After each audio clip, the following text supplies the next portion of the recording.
মুর্শিদাবাদ জেলায় সেকেন্ড ইনিংসে শুভেন্দু অধিকারী। বিহার ভোটের ফল প্রকাশিত হতেই বিধানসভার ভোটের ঢাকে কাঠি দিয়েছেন প্রধানমন্ত্রী নরেন্দ্র মোদী। এসআইআরকে হাতিয়ার করে রণাঙ্গনে মুখ্যমন্ত্রী মমতা বন্দ্যোপাধ্যায়ও।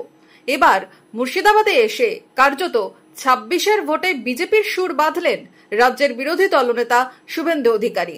এদিন শুভেন্দু দাবি করেন তার নেতৃত্বেই মুর্শিদাবাদ দখল করেছিল তৃণমূল। হ্যাঁ, নিশ্চিতভাবে আমাকে মমতা ব্যানার্জি বলেছিল মুকুল রায় পারেনি, ইন্দ্রনীল সেন পারেনি, পূর্ণেন্দু বসু পারেনি, তুমি একবার চেষ্টা করে দেখো। মুর্শিদাবাদকে বাদ দিয়ে হতে পারে না এত বড় জেলা, 22টা এমএলএ, 25টা পঞ্চায়েত সমিতি, 250 গ্রাম পঞ্চায়েত, 8টা পুরসভা, 3টে এমপি। এই জেলাকে করতে হবে, কিন্তু আজকে আপনাদের ঠকিয়েছে। 2018 সালের পঞ্চায়েত ভোটের আগেই মুর্শিদাবাদে তৃণমূলের পর্যবেক্ষক হয়ে আসেন শুভেন্দু। তার হাত ধরেই হয় ধারাবাহিকভাবে দলবদল। দলে দলে কংগ্রেস সিপিএম ছেড়ে তৃণমূলে নাম লেখান বিধায়ক থেকে নেতারা। বিজেপির হয়ে খেলতে নেমে হুমকিও দিয়ে রাখলেন শুভেন্দু। এমনকি 2011 সালে ক্ষমতায় আসার পরেও এই জেলার মানুষ তৃণমূলমুখী হয়নি। 2014 সালে লোকসভা নির্বাচনে 3টি লোকসভা কেন্দ্রে তৃণমূল কংগ্রেস থার্ড হয়েছিল। 16% ভোট না পেলে জামানত থাকে না। তৃণমূল 14% ভোট পেয়েছিল। বহরমপুরে ইন্দ্রনীল সেন, জলঙ্গিতে ইদ্রিস আলী, মুর্শিদাবাদে বাদে মোহাম্মদ আলী। আপনারা জানেন এই জেলায় তৃণমূল কখনো কিছু করতে পারেনি। সব পরীক্ষা ফেল করার পরে আমাকে দায়িত্ব দেওয়া হয়েছিল। রাজনীতিকে ব্যবসাতে পরিণত করেছে।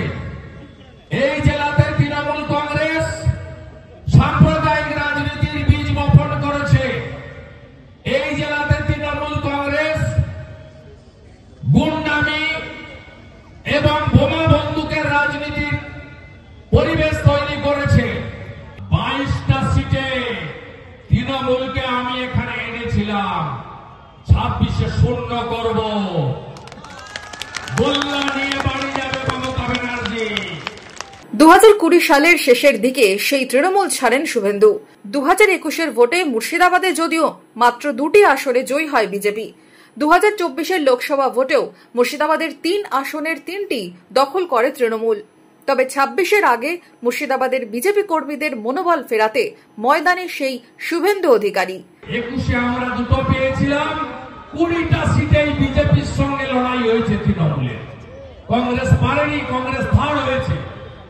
ফরাক্কাতেও সেকেন্ড বিজেপি, রঘুনাথগঞ্জেও সেকেন্ড বিজেপি, লালগোলাতেও সেকেন্ড বিজেপি, ভগবানগোলাও সেকেন্ড বিজেপি।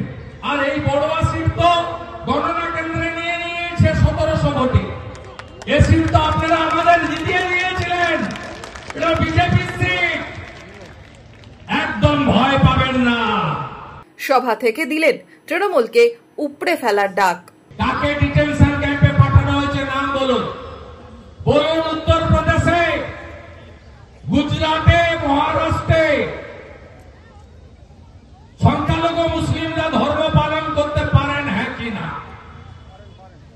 এত মিথ্যা কথা। এবারে বলেছিল এসআইআর মানে এনআরসি, কেউ টুপি পরেনি। তোমার টুপি কেউ পরেনি মমতা ব্যানার্জি। সবাই বুঝে গেছে ভারতীয় জনতা পার্টি এলে পেটে ভাত, হাতে কাজ, মাথায় ছাপ, বিজেপি দেবে, বিজেপি দেবে, বিজেপি দেবে। তাই তোমার টুপি কেউ পরছে না। এই দুর্নীতিগ্রস্ত চোর, নারী নির্যাতনকারী, ধর্ষকদের পার্টি তৃণমূলকে একদম গেড়ু তুলে উপড়াতে হবে। সব বুথগুলোকে দুর্গ বানান, সব বুথগুলোকে দুর্গ বানান। তবে শুভেন্দুর ভাষণে কতটা অক্সিজেন পাবে গেরুয়া শিবির, সেই কথা বলবে সময়। Bureau report, imagine community media.